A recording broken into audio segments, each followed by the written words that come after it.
दोस्तों भोपाल के गौतम नगर थाना क्षेत्र की ये घटना है जहां पर एक किराएदार ने अपने ही मकान मालिक की 13 बार चाकू से कूदकर हत्या कर दी और ऑन द स्पॉट खत्म कर दिया। उसके बाद खुद भी ट्रेन से कूदकर अपनी जान दे दी।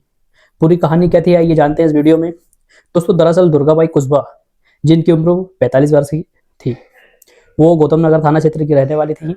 ईस्ट निषादपुरा भोपाल की ही थी, पर इनका जो पृथक जो पहले का जो घर था वो सागर में था, तेंदुखेड़ा के पास।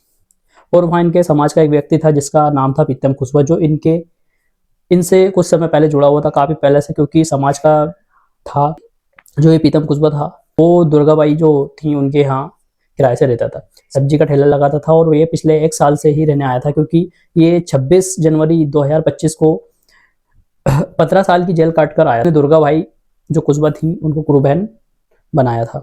दुर्गाबाई कुशवाहा का गुरु भाई था, इसलिए उसको उन्होंने किराए से मकान दे दिया था। और जो दुर्गाबाई कुशवाहा थी उन्हें दया था कि इसको अपना जो मकान था वो दे दिया था, अब इसको कोई तो रखेगा। बेचारे को ऐसा करते हुए दुर्गाबाई कुशवाहा ने पीतम कुशवाहा को अपने यहाँ पर एक जो रूम था वो किराए से दे दिया। कभी बोलता है कि भैया पैसे दो, तो क्या बहन कैसी बात कर रही हो, क्या मैं पैसे नहीं दूंगा, खा जाऊंगा, इस तरह की बातें करता था। और जब इससे दबाव बनाया तो कहने लगे मैं मर जाऊंगा, मैं कूद कर जान दे दूंगा, मतलब इस टाइप की बेकी बेकी बातें करने लगा।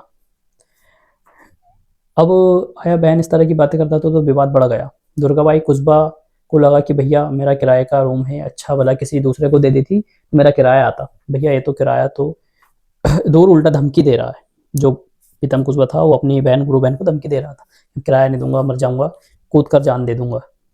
अब ऐसे ऐसे विवाद बढ़ता रहा, ऐसे ही ऐसे 6 महीने बीत गए।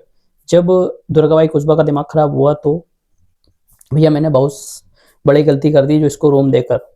16 फरवरी 2026 की शाम को 5 बजे दुर्गाबाई कुशवाहा घर पे अकेली थी। इनके जो हस्बैंड थे वो मार्केट गए थे और जो इनका बेटा था वो भी कहीं काम से गया था। तभी अकेली दुर्गाबाई कुशवाहा को देखा इस बंदे ने। बहन अकेली ही किसी बहाने उसे एक सुनसान जगह, एक मकान का काम चल रहा था, वहाँ बुलाया। उसके ही मकान के बाहर, जहाँ आसपास कोई ना हो, मौका देखते ही इन्हें चाकू से वार कर दिए। इस जो बंदा था इसने पैट में चाकू मारे 3, और 3 बार सीने पे चाकू मारे। ऐसे ही 13 बार चाकू से मारता रहा और उनकी दर्दनाक तरीके से ही मौके पर ही मौत हो जाती है ऑन द स्पॉट।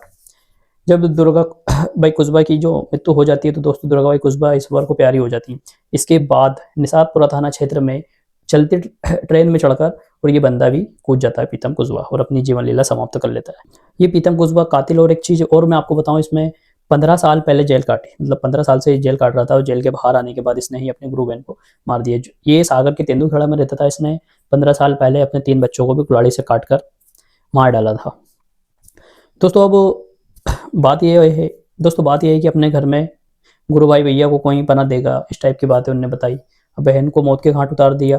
दोस्तों इस घटना में हमें यह सीख मिलती है कि गुनाहगार हमेशा गुनाहगार ही होता है, उसको किसी भी रूप में पना नहीं देनी चाहिए, क्योंकि जो खुद अपने बच्चों का नहीं हुआ वो दुर्गाबाई कुशवाहा का कैसे होता। इस घटना में आपका क्या कहना है कमेंट करके जरूर बताएं, और ऐसी घटना के लिए, कहानी के लिए मेरे पेज लाला के स्टोरी को सब्सक्राइब जरूर करें एंड फॉलो जरूर करें। शुक्रिया।